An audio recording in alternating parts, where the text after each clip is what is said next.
أبدي ديمومي سرمدي لا زوال له ولا زمان له. ونشهد أن سيدنا ونبينا وحبيبنا وحبيب ربنا محبوبنا ومحبوب ربنا نورنا ونور ربنا ونور أولنا ونور آخرنا نور ظاهرنا ونور باطننا ونور حياتنا ونور مماتنا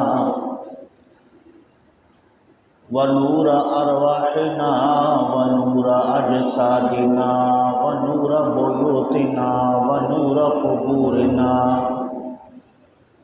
ونور أعمالنا ونور إقوالنا غوثنا وغيثنا وغياثنا ومغيثنا عوننا وعيننا وأعياننا ومعيننا أعلانا وأولانا ومأوانا وملجأنا ومولانا محمدا عبده ورسوله صلى الله تعالى عليه وعلى آله وأصحابه وأهل بيته وعترته وعشيرته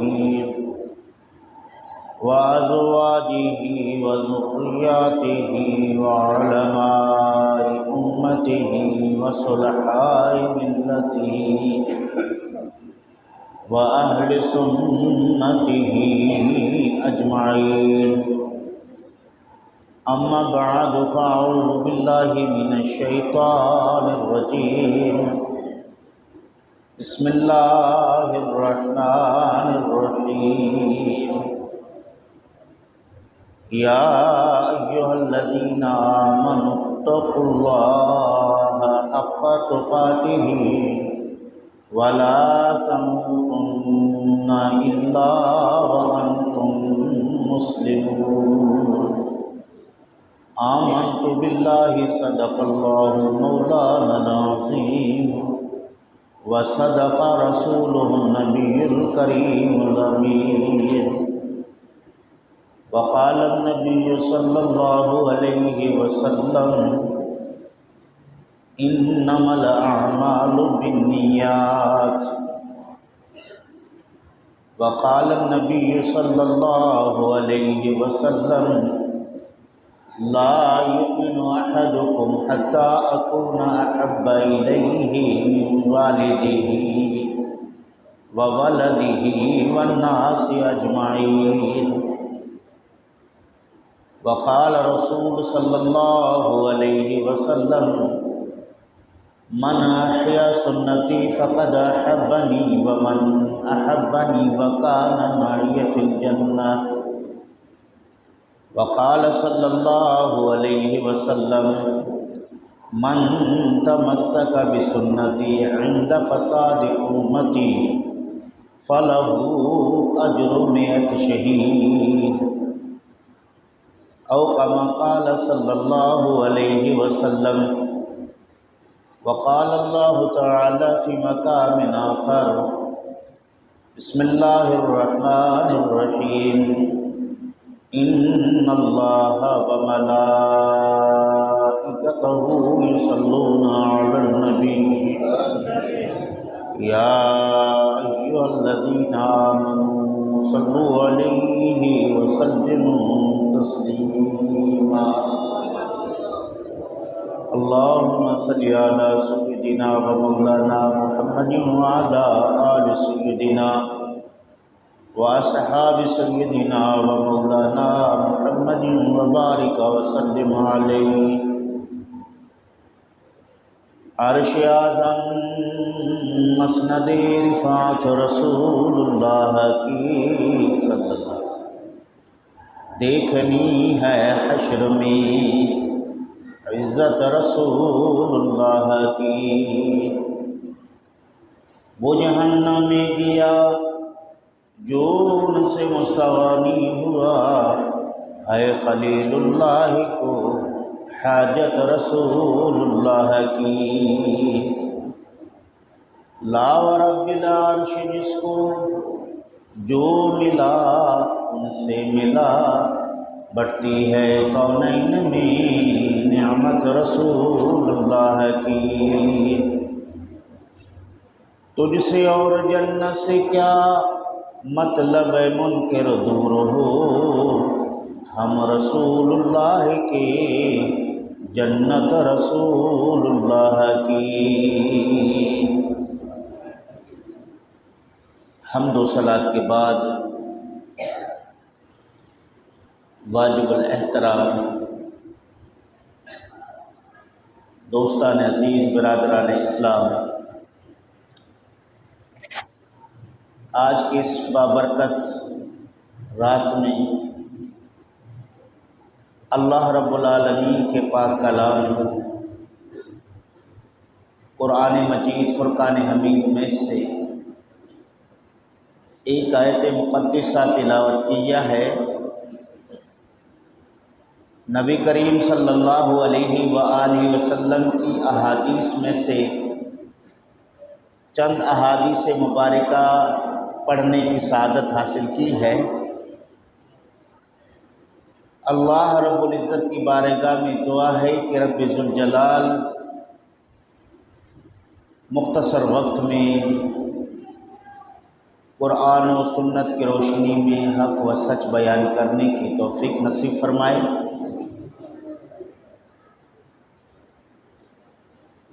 بیان کے بعد طرفین کو عمل کرنے کی توفیق نصیب فرمائے۔ عزیزان گرامی، آج کی رات دعاؤں کی قبولیت کی رات ہے۔ آج کی رات رحمتوں کے نزول کی رات ہے۔ آج کی رات مغفرت کی رات ہے۔ قرآن و سنت کی روشنی میں آج کی رات کی مخصوص فضائل بیان ہوئی ہیں، جس کا انشاءاللہ العزیز ہم اپنی گفتگو میں بیان کریں گے۔ اللہ تعالیٰ جل شانہ نے قرآن مجید فرقان حمید میں ایمان والوں سے ارشاد فرماتا ہے، یا ایھا الذین آمنو، اے ایمان والو۔ کیا کہا؟ اے ایمان والو، اتقوا اللہ، اللہ سے ڈرتے رہو، حق تقاتہ، جس طرح اللہ سے ڈرنے کا حق ہے۔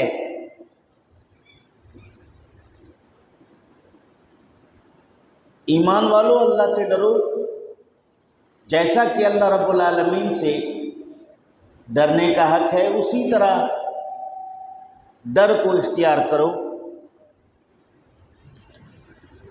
ایمان کہتے ہیں یقین کامل کو، پختہ بھروسہ، پکے اعتماد کو، جس کا یقین اللہ رب العالمین کی ذات پر ہے، جس کا یقین حضرت رسول اکرم صلی اللہ علیہ وآلہ وسلم کی نبوت اور رسالت پر ہے، جس کا یقین قرآن مجید پر ہے، جو قیامت کو، حساب و کتاب کو مانتا ہے، تمام انبیاء کرام علیہ السلام کی تصدیق کرتا ہے، تمام کتب سماویہ کی تصدیق کرتا ہے، ایسے شخص کو ایمان والا کہا جاتا ہے۔ کیا کہا جاتا ہے؟ اونچی آواز میں کہہ دو، ایمان والا۔ یہ وہ آدمی جس نے کلمہ پڑھ لیا لا الہ الا اللہ محمد الرسول اللہ، اس کلمے میں دو باتوں کا اقرار کرتا ہے کہ اللہ رب العالمین کے علاوہ کوئی عبادت کے لائق نہیں، اور حضرت محمد صلی اللہ علیہ وسلم اللہ کے رسول ہیں۔ اللہ رب العالمین کے معبود ہونے کا، محمد مصطفیٰ صلی اللہ علیہ وآلہ وسلم کے رسول ہونے کا اقرار کرتا ہے، کلمہ پڑھتا ہے۔ اور عبادت کہتے کس کو؟ غایت التذلل کو کہتے ہیں، نہایت التعظیم کو کہتے ہیں۔ اللہ رب العالمین کے ہستی کا اعلان کرنا، آپ نے پستی کا ذکر کرنا ایمان ہے۔ اللہ رب العالمین کی بلندی کا اظہار کرنا اور اپنے ذلت، عاجزی اور کمزوری کو ظاہر کرنا، یہ عبادت کا معنی اور مفہوم ہے۔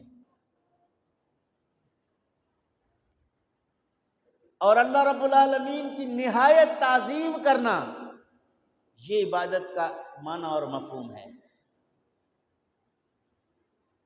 جب معبود بالحق خدا رب ذوالجلال کی ذات کو مسلمان مانتا ہے تو وہ اللہ رب العالمین کی عبادت سے جی چرا نہیں سکتا، وہ اللہ رب العالمین کی عبادت سے راہ فرار اختیار نہیں کر سکتا، وہ اللہ رب العالمین کی بندگی بجا لانے سے اپنے آپ کو پیچھے نہیں رکھ سکتا۔ اگر ایمان لانے کے بعد اللہ رب العالمین کے معبود بالحق ہونے کے اقرار کرنے کے بعد وہ عبادت سے راہ فرار اختیار کر چکا ہے، اللہ رب العالمین کی تعظیم اور تکریم سے دور ہے، اور اپنے آپ کو اللہ رب العالمین کے سامنے کمزور، ناتواں اور عاجز ثابت نہیں کرتا، تو وہ اپنے ایمان میں ناقص ہے، کامل نہیں۔ ابھی اس کے ایمان مکمل نہیں ہے، ابھی اس کے ایمان کی تکمیل نہیں ہوئی ہے، ابھی اس نے صرف دعویٰ کر لیا ہے کہ میں اللہ کو معبود بالحق مانتا ہوں، ابھی اس نے دعویٰ کر لیا ہے محمد مصطفیٰ صلی اللہ علیہ وآلہ وسلم کو اللہ کا رسول مانتا ہوں، اس دعویٰ پر کوئی دلیل پیش نہیں کر سکا۔ چاہیے تھا کہ وہ ایمان لانے کے بعد، اللہ کو معبود بالحق ماننے کے بعد، وہ اللہ رب العالمین کی بارگاہ میں سر جھکانے والا ہوتا، وہ اللہ رب العالمین کی بارگاہ میں عبادت کرنے والا ہوتا، وہ اللہ رب العالمین کی بارگاہ میں اپنے آپ کو عاجز، ناتواں، کمزور پیش کرتا ہو۔ لیکن ایسا اگر وہ نہیں کر رہا ہے تو ابھی تک وہ اس کا دعویٰ مکمل نہیں ہے۔ پھر اس ایمان کے مختلف شعبے ہیں، شاخیں ہیں، اجزاء ہیں، جز ہیں۔ اللہ کو معبود مان لینا یہ ایمان ہے، محمد مصطفیٰ کو اللہ کا رسول ماننا یہ ایمان ہے، لیکن اس کے بعد بھی ایمان کے اور بھی اجزاء ہیں، ایمان کے اور بھی حصے ہیں، ایمان کے اور بھی شاخیں ہیں، اس کے متعلق بھی ہر مومن کو آگاہ ہونا چاہیے۔ نبی کریم صلی اللہ علیہ وآلہ وسلم ارشاد فرماتے ہیں، الایمان بضع و سبعون شعبہ، ایمان کے 70 سے کچھ زیادہ شاخیں ہیں۔ 70 سے بولے 70 سے کچھ زیادہ شاخیں ہیں۔ افضلها قول لا الہ الا اللہ، اور اس شاخوں میں جو افضل شاخ ہے، بہترین حصہ ہے، وہ یہ کہنا ہے کہ اللہ رب العالمین کے علاوہ کوئی عبادت کے لائق نہیں، یعنی لا الہ الا اللہ محمد الرسول اللہ پڑھنا ہے۔ جب لا الہ الا اللہ محمد الرسول اللہ پڑھ لیا تو ایمان کا اس نے وہ شاخ پا لیا جو تمام شاخوں میں افضل ہے، اعلیٰ ہے۔ وَأَدْنَاهَا إِمَاطَةُ الْأَذَىٰ عَنِ الطَّرِيقِ، اور اس سے سب سے کمتر شاخ جو ہے وہ اذیت دہ چیز کو راستے سے دور کر دینا، تکلیف دہ چیز کو راستے سے ہٹا دینا۔ یہ ایمان کا سب سے آخری درجہ ہے، طبقہ ہے۔ الحیا شعبۃ من الایمان، حیا بھی ایمان کے حصوں میں سے ایک حصہ ہے۔ یہ 3 شاخوں کا تذکرہ کیا اور اس کے بعد فرمایا کہ اس کے علاوہ بھی ایمان کی شاخیں ہیں، جس کو حضرت امام بہقی رحمۃ اللہ تعالی علیہ نے جمع کیا۔ اس کتاب کا نام شعب الایمان ہے، جس میں ایمان کے تمام شاخوں کو احادیث سے نکال کے یکجا کتابی صورت میں جمع کر کے بتا دیا کہ یہ بھی ایمان کا حصہ ہے، یہ بھی ایمان کا حصہ ہے، یہ بھی ایمان کا حصہ ہے۔ ان 3 اہم چیزوں کے بعد جو چیزیں رسول کریم صلی اللہ علیہ وسلم نے دیگر مواقع پر بیان کیے ہیں، امام بہقی رحمۃ اللہ تعالی علیہ نے ان کو شعب الایمان میں نقل کیا، دیگر محدثین نے ان کو اپنی اپنی تصانیف میں ذکر کیا، امام منذری نے الترغیب و ترہیب کے اندر ان احادیث کو جمع کیا۔ تو عزیزان گرامی، اب آپ ذرا ان 3 جملوں پر غور کیجئے گا۔ کلمہ پڑھنے کے بعد ہم نے سمجھ لیا کہ بس ہم نے میدان مار لیا، ہم نے فتح کر لیا۔ یقیناً کلمہ پڑھنے میں بڑی فضیلت ہے، اس کا انکار کوئی نہیں کر سکتا، لیکن کلمہ پڑھنے کے بعد ایمان کے دیگر جو شیوخ ہیں، شاخیں ہیں، ان کو مضبوط سے لے کر آگے چلنا بھی ضروری ہے۔ تکلیف دہ چیز کو راستے سے ہٹانے کا مطلب کیا ہے؟ لفظی اعتبار سے تو ہم نے یہ سمجھ لیا کہ ایک پتھر اگر روڈ پر رکھا ہو تو اس کو ہم سائڈ پہ کر دیں، اگر کانٹے دار کوئی شاخ درخت کی پڑی ہوئی ہو تو ہم اس کو دور کر دیں، اگر کوئی کچرا وغیرہ ہو تو ہم اس کو راستے سے ہٹا دیں۔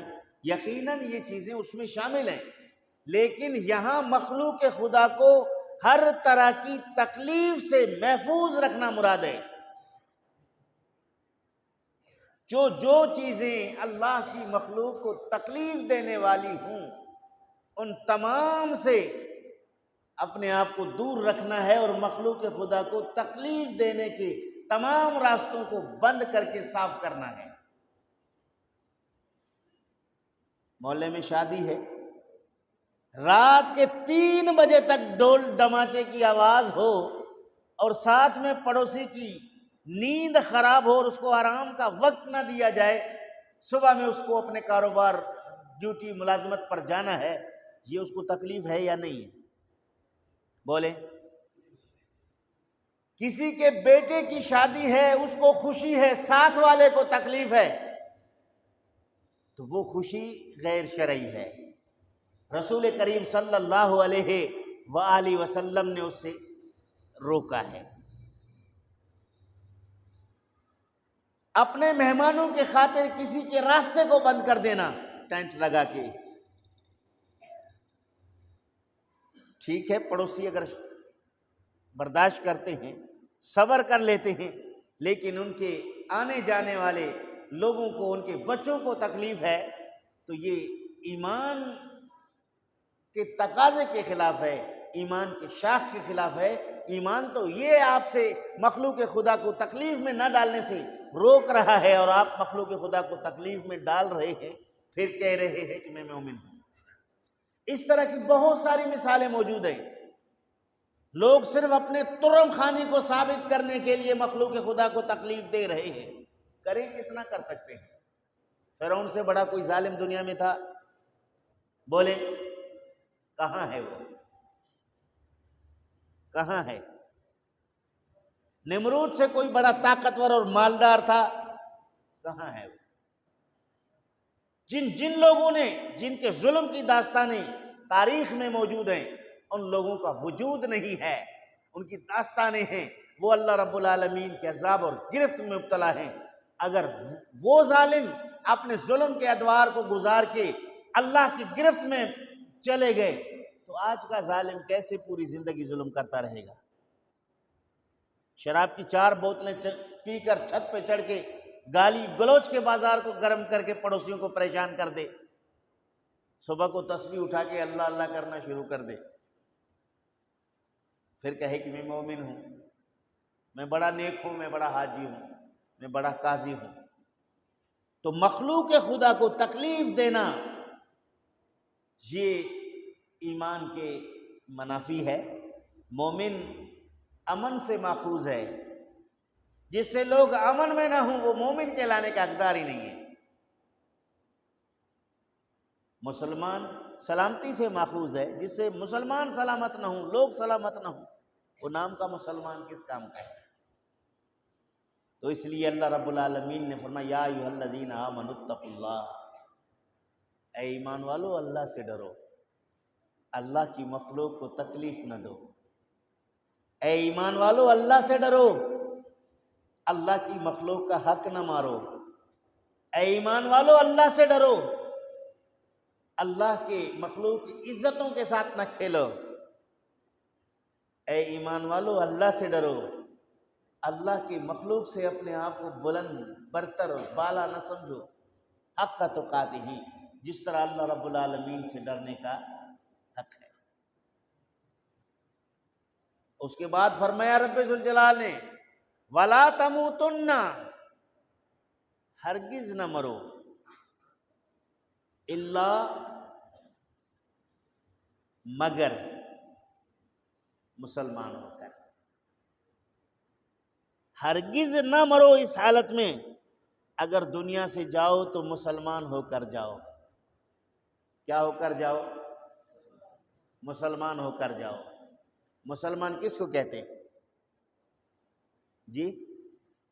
سوال ہے، مسلمان کس کو کہتے ہیں؟ نہیں جانتے؟ مسلمان کا مطلب نہیں جانتے؟ مسلمان کسے کہتے ہیں سوال ہے؟ جانتے تو سبھی ہیں، لیکن جو معنی مفہوم بیان کرتے ہیں اس کے مطابق ہم پورا نہیں اترتے، اس لیے خاموش رہتے ہیں۔ اگر مسلمان کا معنی مفہوم بیان کیا جائے اس کے بعد پھر اپنی شخصیت کا مطالعہ کیا جائے اس کے مطابق ہم اپنے آپ کو محسوس نہیں کرتے، نہیں دیکھتے، اس وجہ سے ہم یہاں خاموش ہو جاتے ہیں۔ المسلم من سلم المسلمون من لسانہ و یدہ، رسول اکرم صلی اللہ علیہ وسلم نے فرمایا کہ مسلمان وہ ہے جس کے ہاتھ اور زبان سے دوسرے مسلمان سلامت رہیں۔ پہلے ذکر کیا رسول کریم نے من سلم المسلمون من لسانہ، جس کے زبان سے مسلمان سلامت ہوں، اس کے بعد فرمایا ویدی، اور اس کے ہاتھ سے۔ محدثین نے اس حدیث کے اس ترتیب پر بھی گفتگو کیا کہ نبی کریم صلی اللہ علیہ وسلم نے زبان سے سلامتی کا ذکر پہلے فرمایا، ہاتھ سے سلامتی کا ذکر بعد میں کیا، اس میں کیا حکمت ہے؟ محدثین فرماتے ہیں، حدیث کے شارحین فرماتے ہیں کہ ہاتھ سے تکلیف دینا یہ ذرا مشکل کام ہے، اور زبان سے تکلیف دینا یہ اس سے کہیں آسان کام ہے۔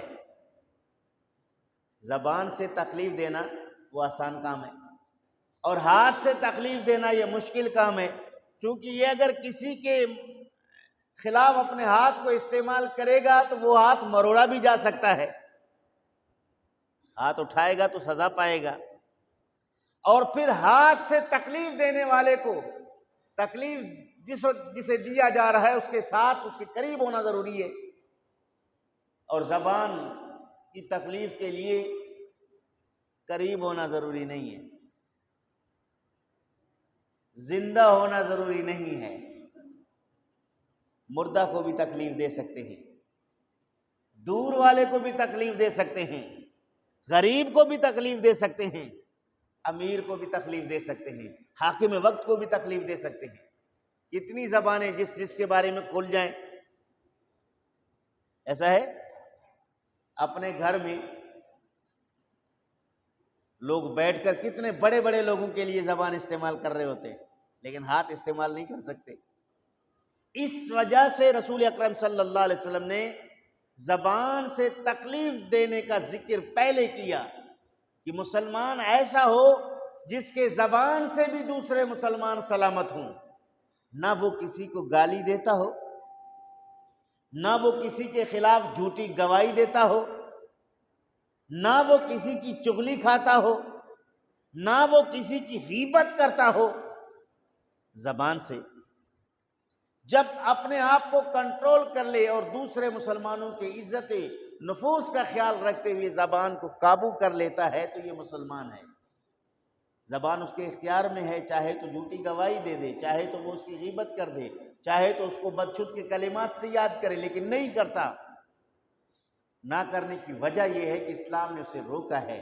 اور پھر زبان سے کسی کو تھپڑ مارنا، کسی کی مال چرانا، کسی طرح سے تکلیف پہنچانا ہاتھ کے ذرائع سے، یہ ان سے اگر مسلمان سلامت ہوں تو پھر وہ اپنے آپ کو سمجھے کہ میں مسلمان ہوں۔ اور پھر مسلمان ہونے کے لیے رسول اکرم صلی اللہ علیہ وآلہ وسلم نے دوسری بات بھی بیان فرمائی کہ بنی الاسلام علی خمس، شہادت اللہ الہ الا اللہ وان محمدا عبدہ ورسولہ واقام الصلاۃ وایتاء الزکاۃ والصوم والحج والزکاۃ۔ نبی کریم صلی اللہ تعالی علیہ وآلہ وسلم نے بیان فرما دیا کہ اسلام کی بنیاد 5 چیزوں پر ہے۔ سب سے پہلا وہی کلمہ جس کا ذکر کر دیا میں نے چند لمحہ پہلے، اس کے بعد نماز پڑھنا، رمضان شریف کے روزے رکھنا، بیت اللہ شریف کی حج کرنا صاحب استطاعت ہونے پر فرض ہے، صاحب نصاب پر مال کا زکوٰۃ دینا لازم ہے۔ اب مسلمان ہو کر مسجد کے ساتھ اس کا تعلق نہیں ہے، یعنی نماز پڑھنے کے لیے اس کو کوئی فکر نہیں ہے کہ مجھے مسلمان ہوں اب مجھے نماز پڑھ لینی چاہیے، نہیں، نماز سے اپنے آپ کو دور رکھتا ہے، رمضان شریف کے مہینے میں روزوں سے اپنے آپ کو دور رکھتا ہے، مالدار ہونے کے باوجود زکوٰۃ ادا نہیں کرتا، صاحب استطاعت ہونے کے باوجود دنیا بھر کے سفر کی صعوبتیں برداشت کر لیتا ہے لیکن حج نہیں کرتا۔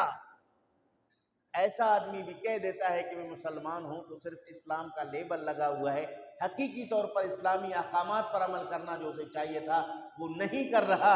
اس لیے قرآن مجید نے فرمایا وَلَا تَمُوتُنَّ إِلَّا وَأَنْتُمُ الْمُسْلِمُونَ، تم نہ مرو مگر اس حال میں پکے سچے مسلمان ہو کر مرو، جتنے اسلام کے آداب ہیں، شرعی احکامات ہیں، اس پر عمل کر کے اپنے آپ کو مسلمان ثابت کر دو۔ تو عزیزان گرامی، آج کی رات جو ہم اللہ رب العالمین کی بارگاہ میں آئے ہیں، بڑا عجیب رسم چلا ہے، بڑا عجیب رسم چلا ہے۔ شب برات ہے، بخشش کی رات ہے، مجھے معاف کر دو اگر میں نے جانے میں انجانے میں یہ کیا وہ کیا، پھر اگلے شب برات کا انتظار کریں گے اور پورے سال میں وہ زیادتیاں کرتے رہیں گے۔ جب شب برات کی رات قریب آئے تو میسج چلانا شروع کر دیتے، پھر ہر ایک کو پیغام دینا شروع کر دیتے، بڑی رات ہے مجھے معاف کر دینا۔ حالانکہ جرم سرزد ہونے کے فوری طور پر نادم ہونے کے بعد معافی طلب کر لینا چاہیے، نہ کہ شب برات کا انتظار کر لینا چاہیے۔ کیا گارنٹی ہے کہ اگلی دفعہ شب برات ہو اور ہم یہاں ہوں اور ہم دنیا میں ہوں، ہم پھر لوگوں سے اپنی غلطیوں کی معافیاں مانگیں؟ ایسا غلطی کرنے والا ہر وقت تیار رہے کہ مجھ سے غلطی ہوئی ہے، میں اس کے لیے معافی کا طلبگار ہوں، مجھے معاف کر دیا جائے۔ پھر اگلا آدمی بھی فرخ دلی کا مظاہرہ کرتے ہوئے غلطی کرنے والے کی ندامت کو دیکھتے ہوئے اس کو معاف کر دے۔ اللہ رب العالمین بخشنے والا مہربان ہے۔ اور آج کی رات اللہ رب العالمین کے عطاؤں کی رات ہے۔ اللہ تعالیٰ جل شانہ آسمان دنیا پر نزول فرماتا ہے نبی کریم صلی اللہ تعالیٰ علیہ وآلہ وسلم نے فرمایا کہ رب کی طرف سے یہ ندا دینے والا ندا لگاتا ہے، آواز لگاتا ہے کوئی آج مجھ سے بخشش مانگنے والا کہ میں اسے بخش فرما دوں؟ آج ہے کوئی رزق طلب کرنے والا کہ میں اسے رزق دے دوں؟ آج ہے کوئی مجھ سے میری رحمتوں کا طلبگار، میں اس کو اپنی رحمتوں سے نواز دوں؟ آج ہے کوئی میرا قرب پانے والا، اس کو میں اپنا مقرب بنا دوں؟ تو اللہ رب العالمین کی طرف سے صبح صادق تک یہ آواز دینے والا آواز دے رہا ہوتا ہے، ہم غفلت کی نیند سو رہے ہیں، اور بعض لوگ پھر اس رات اللہ رب العالمین کی عبادت کرنے سے لوگوں کو منع کرنے کے لیے وسوسے ڈالنے کی در پہ آزار ہیں۔ انہیں پتہ ہونا چاہیے، وہ اپنا مطالعہ وسیع کر لیں، نبی کریم صلی اللہ تعالیٰ علیہ وآلہ وسلم کی سنتوں پر عمل کرنے کی کوشش کریں۔ مطالبہ کرتے ہیں کہ شب برات کی حقیقت ہی کچھ نہیں، کیا کہتے ہیں؟ بولیں، اس کی کوئی حقیقت ہی نہیں ہے۔ اگر تجھے علم نہیں ہے تو اپنی جہالت پہ ماتم کر لے، اگر نہیں علم تجھے تو اپنی جہالت پہ ماتم کر لے۔ کیا رسول کریم صلی اللہ تعالی علیہ وآلہ وسلم نے یہ ارشاد نہیں فرمایا قوموا لیلہا وصوموا یومہا؟ نبی کریم صلی اللہ تعالی علیہ وآلہ وسلم نے اپنی امت سے فرمایا کہ یہ شب برات کی رات کو جاگ کر اللہ کی عبادت کرو۔ کہہ دو نا سبحان اللہ، قوموا لیلہا، نصف شعبان کی رات کو جاگو، قیام کرو، وصوموا یومہا، اور اس کے دن روزہ رکھو۔ اس کے دن کیا کرو؟ اس کے دن کیا کرو؟ روزہ رکھو۔ ہر مدرسے میں کتاب پڑھائی جاتی ہے مشکات المصابیح، اس کے اندر حدیث موجود ہے، رسول اکرم صلی اللہ تعالی علیہ وآلہ وسلم کا اپنا عمل موجود ہے، نبی کریم صلی اللہ تعالی علیہ وآلہ وسلم نے اس کا حکم ارشاد فرمایا ہے۔ ہر دور میں، ہر زمانے میں لوگوں نے اپنے اپنے طریقے سے اس رات کو جاگ کر اللہ رب العالمین کی عبادت کی ہے، ادوار کے مطابق وہ سلسلہ چلتا رہا۔ رسول اکرم صلی اللہ علیہ وآلہ وسلم کے دور مبارکہ میں لوگ بڑے تہجد گزار تھے، لوگ بڑے شب بیدار تھے، لوگ اللہ رب العالمین کی عبادت گزار تھے، وہ پوری رات اپنے گھروں میں جاگ کر اللہ کی عبادت کرنے کی طاقت رکھتے تھے۔ جیسے جیسے سستی اور غفلت کا زمانہ آیا، اب لوگوں نے تنہائی میں اپنے گھروں میں قیام کرنے سے عاجز آ گئے، تنہا قیام کرنے سے عاجز آ گئے، تلاوت کر کے تھوڑی دیر کے بعد نیند کا غلبہ آیا، وہ شب بیدار سے محروم ہو گئے، رہ گئے۔ پھر مسلمانوں نے اس سلسلے کو مسجد میں شروع کر دیا، ایک کے بعد دوسرا، دوسرے کے بعد تیسرا، تیسرے کے بعد چوتھا، چوتھے کے بعد پانچواں، مسجدیں بھرنے لگیں، اور مسجدوں میں اجتماعی طور پر لوگوں نے ذکر و اذکار کے محافل سجائے، تلاوت قرآن مجید کے محافل سجائے، درود و سلام کا ورد و وظیفہ کے سلسلہ کو جاری رکھا، اور محدثین نے تمام نے مسلمانوں کے اس بہترین عمل کو سراہا، کسی نے منع نہیں کیا۔ شیخ عبدالحق محدث دہلوی رحمۃ اللہ علیہ کی کتاب ہے ما ثبت بسنہ من ایام سنہ، اٹھا کر دیکھیے، شعبان کے فضائل میں آپ کو احادیث ملیں گے، مسجدوں میں عبادت گزاری کے فضائل ملیں گے۔ شیخ عبدالحق محدث دہلوی رحمۃ اللہ علیہ 14ویں صدی کے بہت بڑے عظیم الشان محدث ہیں، اور بر صغیر میں سب سے زیادہ حدیث کی خدمت کرنے والے ایک عالم دین ہیں، اور رسول اکرم صلی اللہ تعالی علیہ وآلہ وسلم کے دربار اقدس کے ایک مقرب ترین اور بارگاہ اقدس کے ایک حضوری نبی پاک صلی اللہ علیہ وسلم کے عاشق ہیں۔ وہ ما ثبت بسنہ من ایام السنہ میں کھول کے لکھ دیا کہ 15ویں کی رات جاگ کر عبادت کرنا یہ رسول کریم صلی اللہ علیہ وآلہ وسلم کی سنت ہے۔ یہ احادیث سارے نقل کیے کہ نبی کریم نے فرمایا کہ راتوں کو جاگ کر قیام کرو اور 15ویں شعبان کے دن روزہ رکھو، اس کے فضائل کو بیان کیے۔ قبرستان کی طرف جا کر اہل قبور کے مغفرت کی دعاؤں کو نقل کیا۔ اسی طرح فضائل الایام و شہور میں ابن سنی علیہ الرحمہ نے وضاحت کے ساتھ یہ لکھ دیا کہ ان دنوں میں اللہ رب العالمین کی بارگاہ میں اللہ تعالیٰ جل شانہ کی عبادت کی جائے، مسجدوں کو آباد کر دیا جائے۔ مخصوص ایسی راتیں ہیں جس میں اللہ تعالیٰ جل شانہ کی رحمت بندوں کی طرف متوجہ ہے، اس کو حاصل کرنے کے لیے لوگ اللہ رب العالمین کے گھروں کو آباد کرتے ہیں۔ میں ان مانعین سے پوچھنا چاہتا ہوں، اگر آپ بالکل ہیئت قضائیہ وہی جاننا چاہتے ہو جو مصطفیٰ کریم صلی اللہ علیہ وآلہ وسلم کے زمانے میں ہے اور اس کے علاوہ آپ کسی چیز کو ماننے والے نہیں ہیں، تو بتائیے آج یہ مدارس کا نظام جو طریقہ کار ہے، جو ہیئت قضائیہ ہے، جو صورت ہے، وہ رسول کریم صلی اللہ علیہ وسلم کے زمانے میں نہیں ہے۔ نہ صرف کا وجود ہے، نہ نحو کا وجود ہے، نہ اصول فقہ کا وجود ہے، نہ اصول حدیث کا وجود ہے، نہ یہ درس نظامی میں وہ مخصوص کتابوں کے ایک سلیبس کا وجود ہے۔ جس کو جو دین آتا تھا وہ اسی طرح اس کو پڑھاتے تھے، یہ سینہ در سینہ وہ پڑھایا جاتا تھا، سمجھایا جاتا تھا۔ مصطفیٰ کریم صلی اللہ تعالی علیہ وآلہ وسلم کے وصال با کمال کے بعد لوگ حدیثیں کتابوں میں نہیں پڑھتے تھے، حدیثیں مصطفیٰ کریم کے صحابہ سے سنتے تھے۔ احادیث کس سے سنتے تھے؟ صحابہ سے سنتے تھے۔ صحابہ کرام رضوان اللہ تعالی علیہم اجمعین کے آخری ادوار میں پھر لوگوں نے کچھ حدیثیں جمع کرنے کو سلسلہ اپنایا، بعد میں چل کر یہ کتابی شکل میں ترتیب دیا گیا، اور یہ آج ہمارے پاس سینکڑوں کتب حدیث کے موجود ہیں جن کو علماء مانتے ہیں، پڑھتے ہیں، سمجھاتے ہیں۔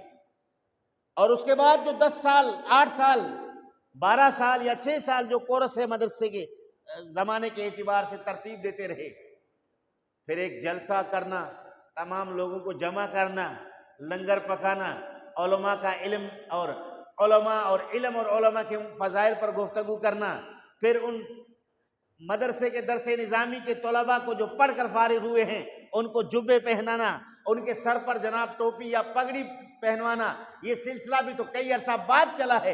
ان تمام پہ فتوے لگیں گے؟ اگر نہیں تو وہ تمام مستحبات میں شامل ہیں۔ اسی طرح یہ عبادت کا جو اصول موجود تھا کہ مسلمان شب بیداری کیا کرتے تھے، انہوں نے مسجد میں آ کر جمع ہو کر اس کو کرنا شروع کر دیا، اس میں کیا بات ہے؟ پہلے گھر میں کرتے تھے، اب مسجد میں کرنے لگ گئے، تو اس کی صرف فضیلت یہ ہے، رسول اکرم صلی اللہ تعالی علیہ وآلہ وسلم نے اس شب کے فضائل بیان کیے، اور آپ صلی اللہ تعالی علیہ وآلہ وسلم سے آپ کے ازواج مطہرات نے سوال کیا کہ اس شعبان شریف کے مہینے میں کثرت کے ساتھ روزہ رکھنے کی وجہ کیا ہے، اور 15ویں شعبان کو شب بیداری کی وجہ کیا ہے؟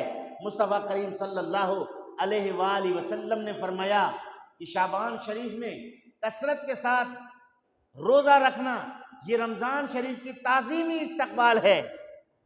اور پھر آپ صلی اللہ تعالی علیہ وآلہ وسلم نے یہ ارشاد فرمایا کہ 15ویں شعبان کو جاگ کر اللہ رب العالمین کی عبادت اس لیے کرنا پسند کیا جاتا ہے، اس رات اللہ تعالی جل شانہ ہر شخص کی تقدیر کو لکھ دیتا ہے، ہر شخص کے موت کو تعین کر کے فرشتے کے حوالے کیا جاتا ہے۔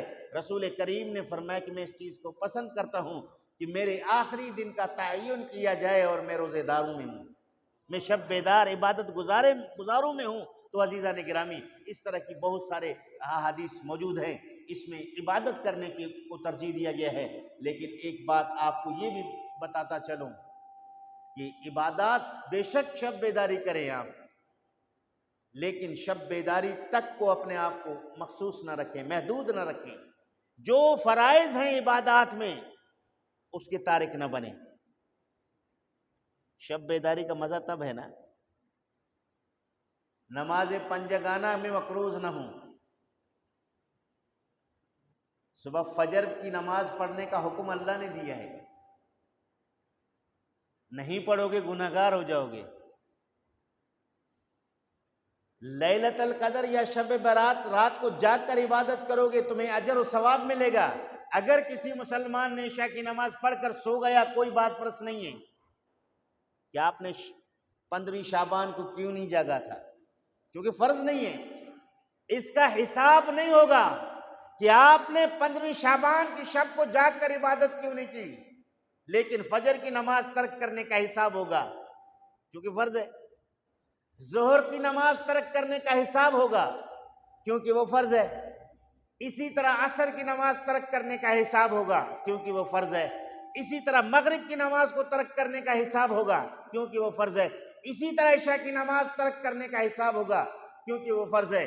اگر 15 شعبان کو آپ نے صلاۃ التسبیح کی نماز نہیں پڑھی، کوئی گناہ نہیں ہے، ممبر پہ بیٹھ کے کہہ رہا ہوں، صلاۃ التسبیح پڑھ لی تو اجر و ثواب ہے، فضیلت ہے، اللہ تعالیٰ جل شانہ قبول فرمائے، گناہ بخش دیے جائیں گے۔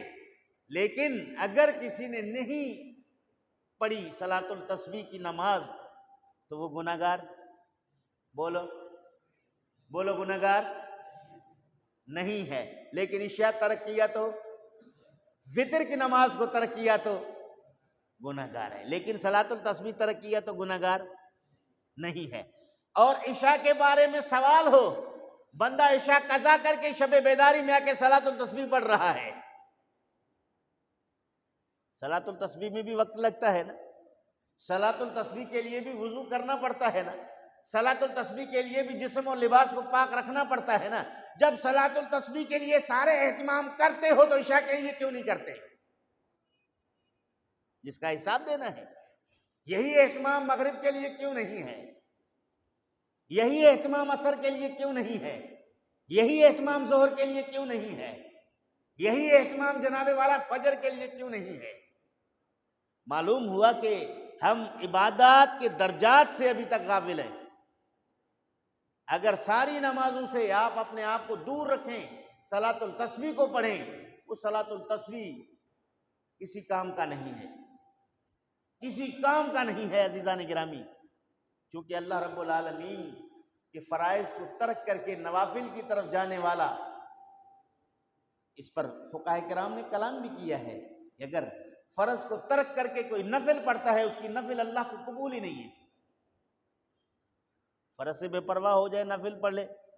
زکوٰۃ نہ دینے والا، مال کا زکوٰۃ اس پر فرض ہے، زکوٰۃ نہیں دیتا لیکن چند روپے کسی مسکین کو دے دیتا ہے نفلی صدقے میں، تو کیا فائدہ؟ زکوٰۃ نہ دینے کے زمرے میں وہ مجرم ٹھہرا۔ اگر وہ کسی اور آدمی کو زکوٰۃ کے علاوہ نفلی صدقہ نہ کرتا تو مجرم نہیں تھا، لیکن اس نے فرض کو ترک کر کے مجرم بنا۔ تو ان راتوں میں ترغیب بھی یہی ہے، تعلیم بھی یہی ہے کہ ان راتوں میں کم از کم مسلمان دین سیکھیں، دین یہی سیکھیں کہ نماز فرض ہے، نماز فرض ہے۔ فجر میں کتنے لوگ ہوتے ہیں؟ بڑی مشکل سے ایک صف۔ عشاء میں کتنے لوگ ہوتے ہیں؟ بڑی مشکل سے 1.5 صف۔ صلاۃ التسبیح کی نماز میں کتنی صفیں ہوتی ہیں؟ 10 صفیں، 5 صفیں، پوری مسجد بول رہے ہیں۔ آپ یہاں سے اندازہ کر لیں، یہاں سے آپ سیکھ لیں کہ دین کے درجات سے ہم کس طرح جاہل ہیں، کس طرح ہم غافل ہیں، ہمیں پتہ ہی نہیں کہ ہمیں کیا کرنا چاہیے۔ تو آج کی عہد کر لیں کہ ہم نوافل کے ساتھ ساتھ فرائض کو بھی ترک نہیں کریں گے، بلکہ فرائض کی ادائیگی کو مقدم سمجھیں گے، فرائض کی ادائیگی کو اولیت کا درجہ دیں گے، اور ثانوی اعتبار سے پھر نفلی عبادات کو کریں گے۔ ثانوی اعتبار سے دوسرے درجے میں پھر ہم جو ہے نوافل کی عبادت کریں گے، اول درجے میں فرائض کی تکمیل کا خیال رکھیں گے۔ تو عزیزان گرامی، رسول اکرم صلی اللہ تعالی علیہ وآلہ وسلم نے فرمایا قیامت کے دن سب سے پہلے بندے سے اس کا حساب نماز کے متعلق ہوگا۔ اگر وہ نماز میں کامیاب ہے تو باقی تمام اعمال میں کامیاب ہوگا، باقی تمام سوالات میں وہ کامیاب ہوگا۔ اگر وہ نماز میں ناکام ہے تو باقی تمام اعمال میں وہ ناکام ہوگا۔ ایک مسئلہ آپ یہ بھی سمجھیں، اہل سنت کے تمام مساجد میں تقریباً صلاۃ التسبیح کو جماعت کے ساتھ پڑھاتے ہیں، جماعت کے ساتھ پڑھاتے ہیں، جبکہ شرعی حکم اس کے برعکس ہے۔ عوام کی کمزوری کو مد نظر رکھتے ہوئے اس سلسلہ کو سب لے کے چل پڑے ہیں۔ اصل مسئلہ کیا ہے کہ نوافل کی نماز کے لیے تدائی نہیں ہے، دعوت نہیں ہے، بلاوا نہیں ہے۔ آ گئے لوگ، آ گئے، چند لوگ جمع ہو گئے تو پڑھ لی۔ آج اشتہارات میں لکھا جاتا ہے، ٹائم بھی بتا دیا جاتا ہے۔ اشتہارات شب بیداری، شب برات کے سلسلے میں، اس کے بعد پھر صلاۃ التسبیح کا ذکر بھی ہوگا اور اس کا ٹائم بھی بتا دیا جائے گا۔ یہ دعوت ہے یا نہیں ہے؟ اگر نوافل پڑھنے کی، دعوت دینے کے، بلاوے کی اجازت ہوتی تو اذان رکھا جاتا ہے اس کے لیے کہ نماز ہے تو اذان۔ اس میں کسی قسم کی تدائی نہیں ہے، اس کو علماء نے مکروہ کہا ہے فقہ میں۔ ہاں، اگر مسلمان ویسے رات شب بیداری کے حوالے سے جمع ہو جاتے ہیں اور نوافل پڑھتے پڑھتے ان میں سے ایک آگے بن کر سب کا امام بنتا ہے تو اس کی اجازت ہے، چونکہ اس میں دعوت نہیں ہے۔ تو اس حکمت عملی کو مد نظر رکھا جائے، اور علماء صلاۃ التسبیح اپنی مساجد میں بے شک پڑھائیں، لیکن اشتہارات میں اس کی دعوت کا تذکرہ نہ کریں۔ اور نمازی بھی اتنے شریف ہیں، عشاء کی نماز پڑھنے کے بعد امام کے ہاتھ پکڑتے، صلاۃ التسبیح کس ٹائم پہ پڑھاؤ گے، کس وقت پڑھاؤ گے؟ بھائی صلاۃ التسبیح نفل نماز ہے، پڑھا لیا تو ٹھیک ہے، نہیں پڑھایا تو کوئی بات نہیں، اپنا اپنا پڑھ لو۔ ناراض ہو جاتے ہیں مولوی صاحب، نماز پڑھانے سے جو ہے نا اپنے آپ کو دور رکھیں۔ شرع حکم کیا ہے، اس پہ عمل کرو۔ ہاں، اس پر آپ کو مخالف جھنجھوڑ سکتا ہے کہ بتاؤ رسول کریم نے صلاۃ التسبیح کی امامت کی، کب کی؟ کیا جواب دو گے؟ حضرت ابوبکر صدیق نے صلاۃ التسبیح کی جماعت کی ہے تو بتاؤ۔ صلاۃ التسبیح میں تو، صلاۃ التراویح میں تو حضرت عمر فاروق کا ہم روایت پیش کرتے ہیں نا۔ حضرت عمر فاروق نے کہا کہ اچھی بدعت ہے، نماز جماعت کے ساتھ نماز تراویح پڑھو، ٹھیک ہے۔ حضرت عمر فاروق نبی پاک کے صحابی ہیں اور خلفاء میں سے ہیں۔ علیکم بسنتی و سنت الخلفاء الراشدین کے مطابق عمل اپنی جگہ ٹھیک ہے، درست ہے، لیکن ان عبادات کی جماعت کا سوال کوئی کر لے تو جواب کہاں سے دو گے؟ اس کا جواب وہی اصول فقہ ہے کہ اگر مسلمان اتفاقاً جمع ہو جائیں بغیر کسی تدائی کے، اگر کوئی ان کی امامت کر لے تو نوافل کی جماعت جائز ہے، اور دعوت کی صورت میں جائز نہیں، مکروہ ہے۔ پھر اسی اصول کا سہارا لینا پڑے گا۔ تو اس لیے اہل سنت کی مساجد میں بے شک صلاۃ التسبیح کی جماعت ہو، لیکن وہ باقاعدہ طور پر دعوت نامے کی صورت میں نہ ہو۔ اتنے بجے صلاۃ التسبیح کی جماعت ہے اور یہ ٹائم ہے، آپ آ جاؤ۔ تو اگر ایسا کرو گے تو فقہ حنفی کے مطابق یہ کیا ہے؟ مکروہ ہے۔ یہ کیا ہے؟ بولے، تمام نے لکھا ہے، کسی ایک نے بھی اس میں اختلاف نہیں کیا کہ ہم یہ سہارا لے سکیں کہ بھائی علماء کے دو طبقات ہیں حنفیہ میں، ایک نے جائز مستحب کہا، دوسرے نے مکروہ کہا، ہم جائز والوں کی قطار میں کھڑے اس لیے پڑھتے ہیں۔ بہت سارے معاملات ہیں، اختلافی مسائل ہیں جس میں علماء کے طبقات ہیں۔ امام ابو یوسف نے یہ کہا، امام محمد نے یہ کہا، امام ظفر نے اختلاف کر دیا، ہم امام محمد کے قول پر فتویٰ دے رہے ہیں، ہم ابو یوسف کے قول پر فتویٰ دے رہے ہیں، یا امام اعظم کے قول پر فتویٰ دے رہے ہیں۔ بے شک ان کے ساتھ امام محمد اور ابو یوسف نے اختلاف کیا، لیکن ہم قول امام کو ترجیح دیتے۔ وہاں کسی نہ کسی جگہ پہ آپ اصولی معاملات کو لے کر دفاع تو کریں گے، لیکن یہ صلاۃ التسبیح جماعت کے ساتھ پڑھنے کا کسی نے بھی آپ کی مدد نہیں کی، کوئی راستہ آپ کے لیے ہموار نہیں کیا۔ سب نے جائز کہا، لیکن شرط کے ساتھ کہ آپ دعوت نہیں دیں گے، اہتمام نہیں کریں گے۔ اتفاقاً مسلمان جمع ہو جائیں، پھر کسی بھی نفل کو آپ جماعت کے ساتھ پڑھ لیں، وہ چاہے اوابین کے نوافل پڑھ لیں جماعت کے ساتھ، منع نہیں۔ آپ اشراق کے نوافل پڑھ لیں جماعت کے ساتھ، منع نہیں ہے۔ آپ تہجد کے نوافل پڑھیں جماعت کے ساتھ، منع نہیں ہے۔ اتفاقاً مسلمان جمع ہو جاتے ہیں، اوابین پڑھنے کے لیے ایک آگے ہو کے سب کو پڑھا لیتا ہے، اشراق کے لیے ایک آگے ہوتا ہے سب کو پڑھا لیتا ہے، چاشت کے لیے ایک آگے ہوتا ہے سب کو پڑھا لیتا ہے۔ لیکن جس طرح چاشت کی جماعت کے لیے اہتمام کرنا مکروہ ہے، جس طرح اشراق کی جماعت کے لیے اہتمام کرنا مکروہ ہے، جس طرح اوابین کے جماعت کے لیے اہتمام کرنا مکروہ ہے، جس طرح تہجد کے جماعت کے لیے اہتمام کرنا مکروہ ہے، اسی طرح صلاۃ التسبیح کی جماعت کے لیے اہتمام کرنا مکروہ ہے۔ ہمارا کام ہے فقہی مسئلہ بتانا، اس کے بعد عمل کی توفیق اللہ تعالیٰ دے۔ لیکن میں یہ بھی نہیں کہہ رہا کہ کوئی نہیں پڑھائے، پڑھائے ضرور، لیکن اعلان اور اہتمام کے ساتھ نہ ہو۔ مسلمان ویسے جمع ہو جاتے ہیں بغیر کسی اتفاق کے، ایک آگے ہو کر امامت کر لے، کبھی ترک بھی کر دے، سب کہیں کہ اپنے اپنے خود سے پڑھ لو، کوئی مسئلہ نہیں ہے۔ اور اس کو صرف اس رات کے لیے اس کا انتظار نہ کرو، بلکہ رات کے کسی بھی وقت، کسی بھی رات میں آپ اس کو پڑھنے والے بن جاؤ، اللہ تعالیٰ جل شانہ اجر عطا فرما دے گا۔ تو اہل سنت بدعت نہیں، ہمارے ہاں بدعت نہیں ہے۔ جو اصول فقہ حنفیہ نے بیان کی ہے اس کے وضاحت کے ساتھ ہم عبادات کو ترجیح دیتے ہیں، بدعت نہیں ہے۔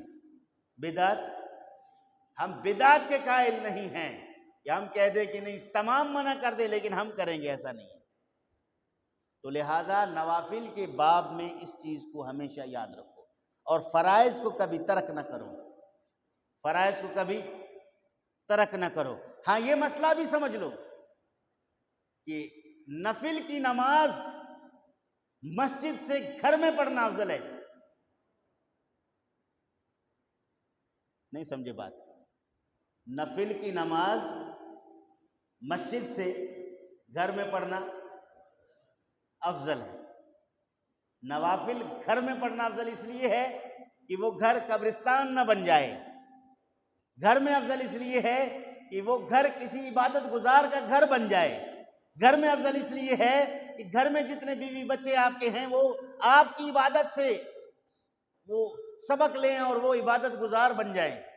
بچے والدین کے نقش قدم پر چلتے ہیں، گھر کے افراد گھر کے اندر بڑے سرپرست کو نوافل وغیرہ سنتیں وغیرہ پڑھتے ہوئے دیکھیں گے، ان کا رجحان نماز کی طرف بڑھے گا۔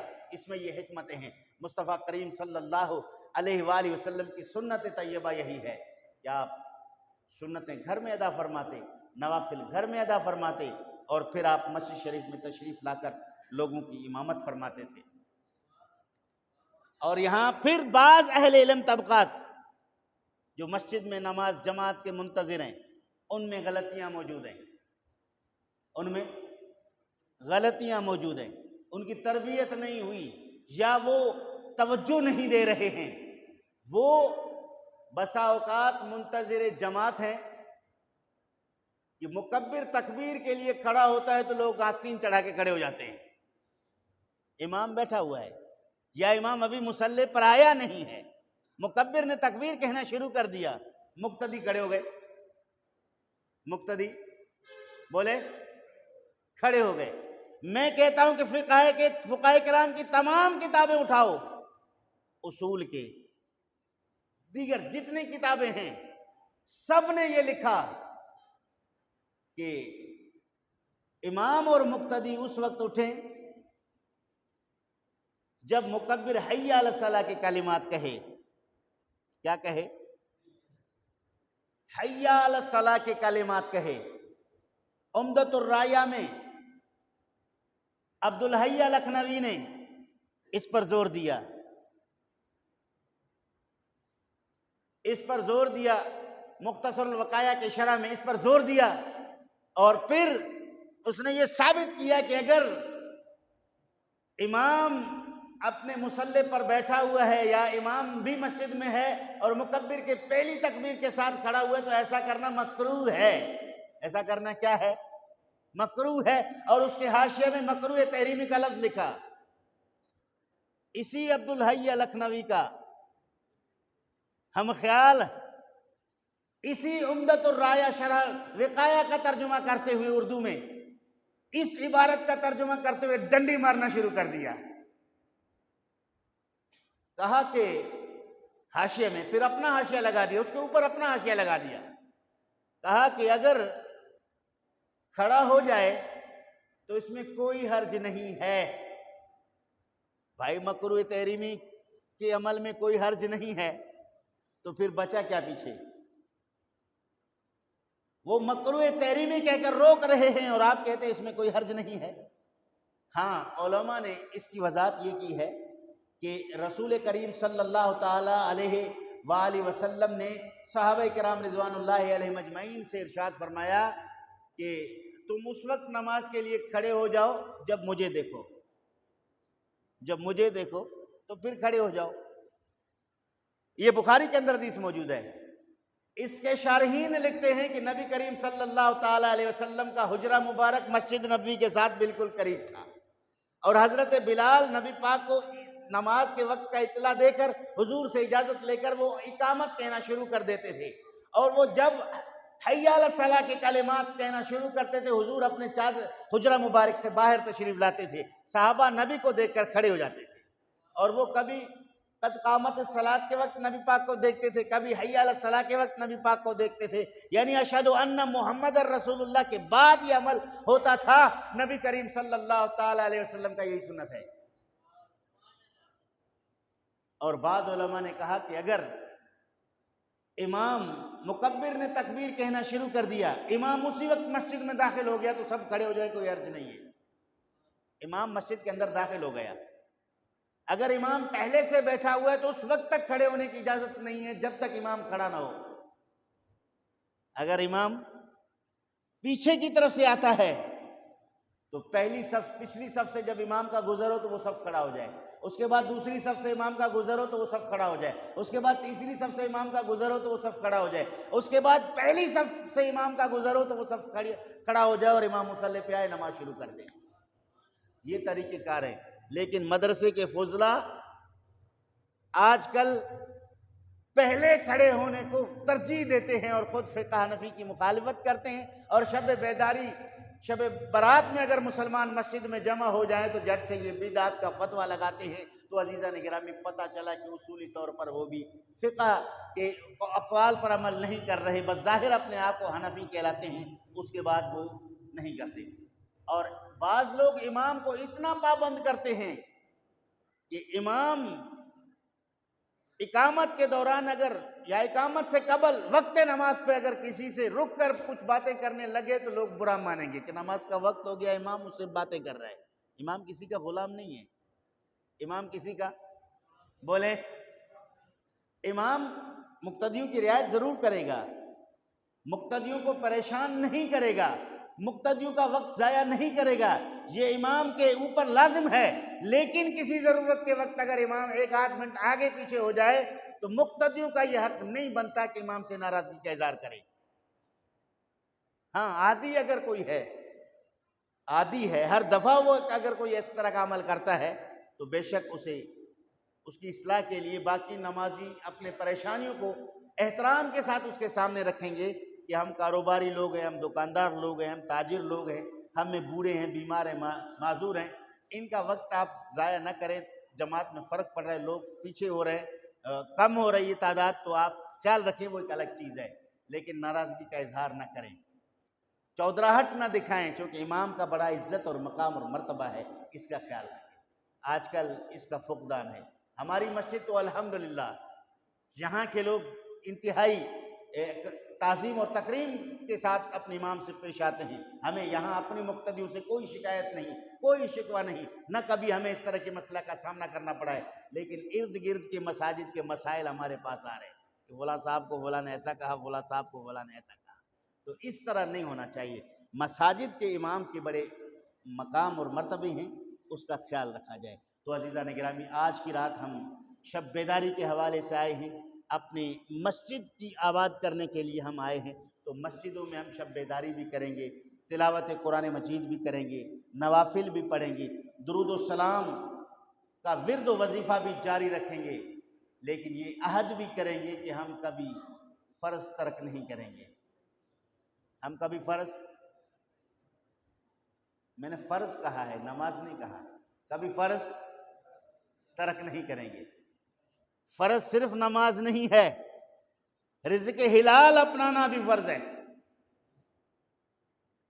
رزق حلال اپنانا بھی فرض ہے، حرام سے اجتناب کرنا یہ بھی فرض ہے، بچو اپنے آپ کو حرام سے۔ تو فرض کا ہم کبھی بھی ترک نہیں کریں گے، وہ نماز کی صورت میں ہوگا تو، حج کی صورت میں ہوگا تو، زکوٰۃ کی صورت میں ہوگا تو، روزوں کی صورت میں ہوگا تو، رزق حلال کی صورت میں ہوگا تو ترک نہیں کریں گے۔ یہ تعلیم ہے اسلام کا کہ آپ فرائض کو اپناؤ گے، حرام سے اجتناب کرو گے، حرام سے اپنے آپ کو دور رکھو گے، جس سے اللہ اور اس کے رسول صلی اللہ علیہ وسلم نے روکا ہے اس سے رک جاؤ گے۔ مذاہب باطلہ کے محافل اور مجالس سے بھی اپنے آپ کو دور رکھو گے۔ اس کا مطلب صرف یہ نہیں ہے کسی بد مذہب کی مسجد میں جا کر ہم نے اس کے خطیب کی تقریر سن لی، چاہے وہ سوشل میڈیا پہ بھی بول رہا ہو، فیس بک پہ بھی بول رہا ہو، کسی ٹی وی چینل پر بول رہا ہو، ہم نے محسوس کر لیا کہ بد مذہب ہے، نہیں سنیں گے۔ کیا کریں گے؟ بولو بد مذہب کو، بولو بد مذہب کو نہیں سنیں گے۔ آج کل بھرمار ہے، آج کل بھرمار ہے، اتنے لوگ اتر آئے ہیں بے دین قسم کے لوگ، جن کی گفتگو سے پتہ چلتا ہے، جس کے لب و لہجہ سے پتہ چلتا ہے، جس کی تعلیم اور تربیت سے پتہ چلتا ہے کہ یہ کیا کہنا چاہتے ہیں اور یہ کس کشتی کے سوار ہیں، یہ ہمیں کہاں کس طرف لے جانا چاہتے ہیں، تو ہمیں ان کے ساتھ توجہ کے ساتھ سن لینا چاہیے۔ ہر ایرا غیرہ جاہل جناب محدث بن کے حدیث بیان کر رہا ہوتا ہے، صحیح حدیثوں کے انکار کرنے والے لوگ بھی آپ کو سوشل میڈیا میں ملیں گے، قرآن مجید کی غلط تعویل اور تشریح کرنے والے لوگ بھی آپ کو سوشل میڈیا پہ ملیں گے، اپنے آپ کو خام خواہ مجتہد بیان کرنے والے بھی آپ کو حدیث میں ملیں گے۔ کبھی عنوان لے کے آئیں گے داڑھی کی اسلام میں شرعی حیثیت کیا ہے، آپ ہیڈ لائن دیکھیں گے، آپ سمجھیں گے شاید یہ داڑھی کے فضائل پر بولے گا، آپ سننا شروع کر دیں گے وہ کچھ اور بول رہا ہوتا ہے۔ خواتین کے شرعی پردے کی حیثیت کیا ہے، آپ سمجھیں گے کہ یہ بڑے غیرت والا شخص لگ رہا ہے، غیرت مند بات کر کے پردے کی اہمیت کو اجاگر کرے گا، وہ فحاشی پھیلا رہا ہوتا ہے۔ تو ان تمام چیزوں سے ہم نے بھی بچنا ہے، اپنی اولاد کو بھی بچانا ہے۔ اگر سننا ہے تو صحیح العقیدہ عالم متقی پرہیزگار کو سننا ہے، جو صحیح طرح سے دین اسلام کی رہنمائی کر سکے، صحیح احکامات سے آپ کو آگاہ کر سکے۔ نماز کے منکرین بھی آئے ہیں، صحابہ کرام کے گستاخ برسر عام بول رہے، اہل بیت اطہار کے گستاخ آپ کو مل رہے، انبیاء کرام علیہ السلام کے گستاخ آپ کو مل رہے۔ میں ایک موٹی سی بات بتا دوں کہ ایک گستاخ کی گفتگو، وما ینطق عن الہوی ان هو الا وحی یوحی، آیت تلاوت کرنے کے بعد قرآن مجید اس کے سامنے تھا، قرآن مجید اٹھا کے دکھا رہا ہے کہ یہ وما ینطق عن الہوی ان هو الا وحی یوحی، یہ صرف قرآنی آیات کے مطابق آیت ہے، یعنی اللہ کے نبی سے جو وحی کے کلمات صادر ہوئے ہیں وہ قرآنی آیت ہیں، اس میں نبی پاک نے کوئی ملاوٹ نہیں کی۔ لیکن قرآن کے علاوہ نبی کی زبان کی پاکیزگی کا اس میں ذکر ہی نہیں ہے۔ حضور سے کتنی غلط باتیں بیان ہوئی ہیں جس پر آپ صلی اللہ علیہ وسلم کو اللہ رب ذوالجلال نے وحی کے ذریعے روکا ہے کہ ایسا نہیں ہے۔ تو عزیزان گرامی، لوگ بڑے عجیب بیٹھے ہوئے سن رہے ہیں، اتنی بڑی گستاخی کی جناب مصطفیٰ کریم کی، وما ینطق عن الہوی ان هو الا وحی یوحی، یہ مطلق حضور کے زبان کی پاکیزگی کو بیان کیا جا رہا ہے، یعنی حضور کی زبان سے کسی قسم کا کوئی کلمہ ایسا نہیں ہے جو وحی الہی کے خلاف اس کے زبان اطہر سے صادر ہو، کہیں بھی نہیں ہے۔ لیکن اس کو صرف قرآن مجید اٹھا کر دکھانا، یہ صرف قرآنی آیات کے مطابق ہے، باقی اس کے علاوہ حضور کی گفتگو میں غلطیاں معاذ اللہ پائی جاتی ہیں، تو وہ گستاخ رسول کہو گے، اس کو کیا کہو گے؟ بولے کیا کہو گے اس کو؟ گستاخ رسول کہو گے۔ وہ تو قرآن کی آیت بھی پڑھ رہا ہے، قرآن بھی دکھا رہا ہے اور لوگوں سے داد تحسین بھی حاصل کر رہا ہے۔ اس لیے ہم کہہ رہے ہیں کہ ایسے زبردست قسم کے ڈنڈی مار جاتے ہیں جس سے عام مسلمان کو پتہ نہیں چلتا، عام مسلمان سوچنے پہ مجبور ہو جاتا ہے کہ وہ پھر اس پہ وہ حدیثیں بیان کرنے لگ جاتا ہے، حضور نے ایسا کہا لیکن اس کے خلاف ایسا ہوا، تو یہ اگر مطلقاً یہ حضور کی زبان کے متعلق آیت ہوتی تو اس طرح کا واقعہ صادر نہ ہوتا۔ تو یہ ان کے زبان سے شیطان بول رہا ہے، اس کی زبان سے ابلیس بول رہا ہے۔ مصطفیٰ کریم صلی اللہ تعالی علیہ وآلہ وسلم نے فرمایا کہ لکھو، جو کچھ میں ارشاد فرماتا ہوں اللہ رب العزت کی قسم ہے میری زبان سے حق کے علاوہ کچھ نہیں نکلتا، میری زبان سے حق کے علاوہ کچھ نہیں نکلتا۔ ایک صحابی نے رسول کریم کے باتوں کو لکھنا شروع کر دیا، کسی نے اسے لکھنے سے منع کر دیا، حضور صلی اللہ علیہ وسلم نے اسی موقع پر فرمایا اسے لکھنے دو، اللہ کی قسم میری زبان سے جو بھی نکلتا ہے حق ہی نکلتا ہے۔ وما ينطق عن الهوى ان هو الا وحی یوحی اس کی تائید میں ہے۔ لیکن کوئی کہے کہ نہیں، صرف یہ وحی کے آیات جو جبریل نے نبی پاک پر نازل کی ہیں، پھر حضور کے زبان سے وہ نکلے ہیں، ان کا بیان ہے، تو یہ غلط کہہ رہا ہے، یہ بک بک کر رہا ہے۔ چونکہ وحی کی قسمیں دو، کتنی قسمیں ہیں؟ دو قسمیں، ایک وحی مطلب، ایک وحی غیر مطلب۔ وحی مطلب وہ ہے جو ہم قرآنی آیات کی صورت میں تلاوت کرتے ہیں اس کی، یعنی وہ وحی جس کی تلاوت کی جائے وہ کیا ہے؟ قرآن مجید۔ اور وحی غیر مطلب وہ وحی جس کی تلاوت نہیں کی جاتی، وہ کیا ہے؟ نبی پاک کے فرمان، احادیث۔ جس اہتمام کے ساتھ ہم نمازوں میں تلاوت قرآن کی کرتے ہیں نا، حضور کے حدیثوں کی نہیں کرتے، تو وحی وہ بھی ہے لیکن اس کی تلاوت نہیں ہے نماز میں۔ وحی یہ بھی ہے، اس کی تلاوت ہے نماز میں۔ اس لیے وحی مطلب اور غیر مطلب کا فرق علماء نے بیان کیا، لیکن دونوں اقوال پر لفظ وحی کو استعمال کیا کہ وہ بھی وحی ہے۔ وحی کی کئی قسمیں ہیں، اس میں مطلب اور غیر مطلب کو واضح کیا، القاء کو واضح کیا۔ تو رسول اکرم صلی اللہ تعالیٰ علیہ وآلہ وسلم، اللہ رب العالمین کے پیارے حبیب صلی اللہ تعالیٰ علیہ وسلم کی شریعت پاک ہے۔ حضور نے جو کچھ بیان فرمایا وہ حق ہے، وہ حق ہے، سچ ہے۔